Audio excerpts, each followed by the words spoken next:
তো নমস্কার বন্ধুরা, ওয়েলকাম টু ইউনিক স্পোর্টস। আবার একটা নতুন ভিডিও নিয়ে চলে এসেছি। তো বন্ধুরা, আজকের এই ভিডিওতে তোমাদেরকে ACL 2 এর পরবর্তী ম্যাচ নিয়ে অর্থাৎ মোহনবাগানের পরবর্তী ম্যাচ নিয়ে বেশ কিছু গুরুত্বপূর্ণ আপডেট দেওয়ার আছে।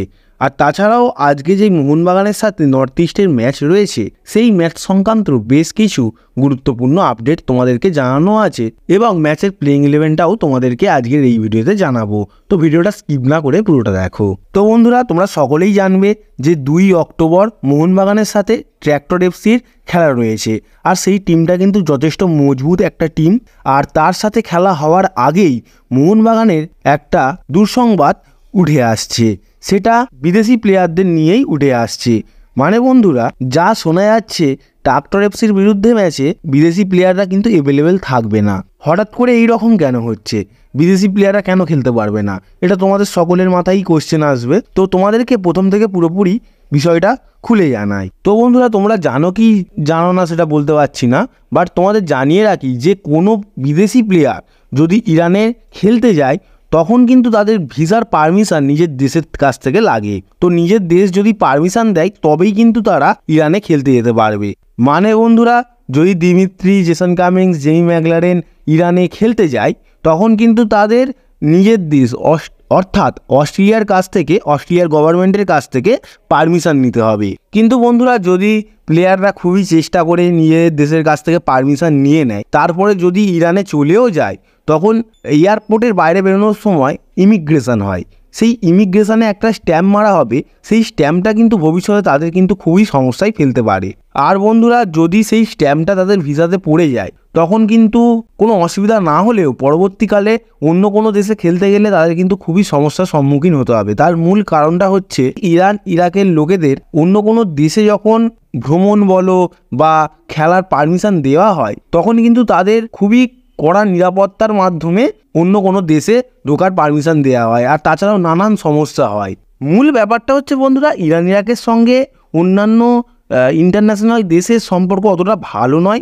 সেই কারণেই ইরানের প্লেয়াররা যখন অন্য দেশে যায় তখন তাদের অনেক অসুবিধার সম্মুখীন হতে হয়। আর যখন কোনো প্লেয়ার ইরানে খেলতে যায় তখন তাদেরও খুবই অসুবিধার সম্মুখীন হতে হয়। বিশেষ করে ইরানের স্ট্যাম্প থাকলে অন্যান্য দেশদের সমস্যায় কিন্তু ফেলবে। তো বন্ধুরা, যা বোঝা যাচ্ছে যে কোনো বিদেশি প্লেয়ার বা বিদেশি কোচ সামনের ম্যাচে উপস্থিত থাকবে না।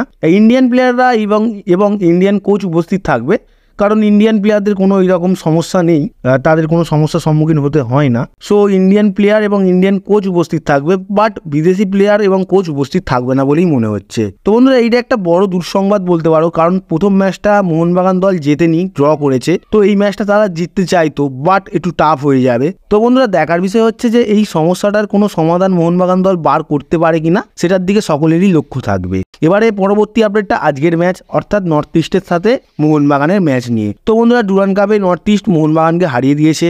আর মোহনবাগান চাইবে যে ISL এর এই ম্যাচটাতে বদলা নিতে। আর যা মনে হচ্ছে এই ম্যাচটা জেতার জন্য মোহনবাগান দল তাদের একটা দুর্দান্ত লেভেলের প্লেইং 11ও নামাতে চলেছে।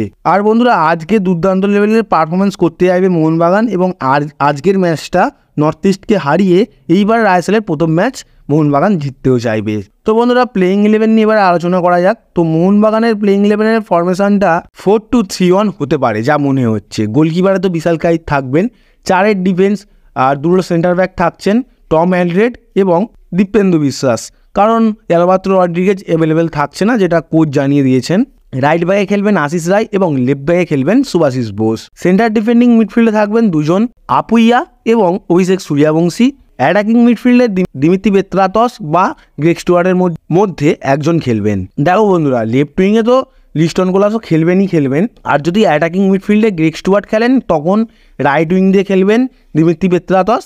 আর যদি অ্যাটাকিং মিডফিল্ডে দিমিত্রি পেত্রাতস খেলেন তাহলে রাইট উইং দিয়ে খেলবেন মনবীর সিং।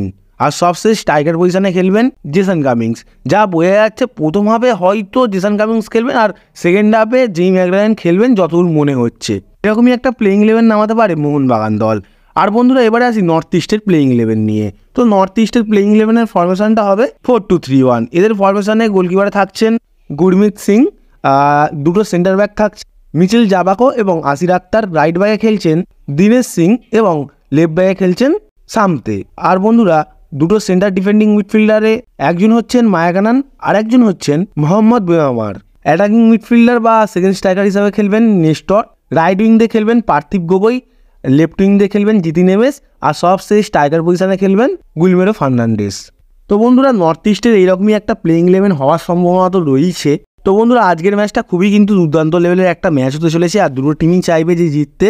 আর বন্ধুরা দুটো টিমের প্রত্যেকটা প্লেয়ার ভালোই ফর্মে রয়েছে। এবারে দেখার বিষয় হচ্ছে যে এই ম্যাচটা কারা জিতবে সেটা তোমরা কমেন্টে জানাতে পারো। তোমাদের কথাটা কতটা সত্য হয় সেটাই দেখার বিষয়। চলো টাটা।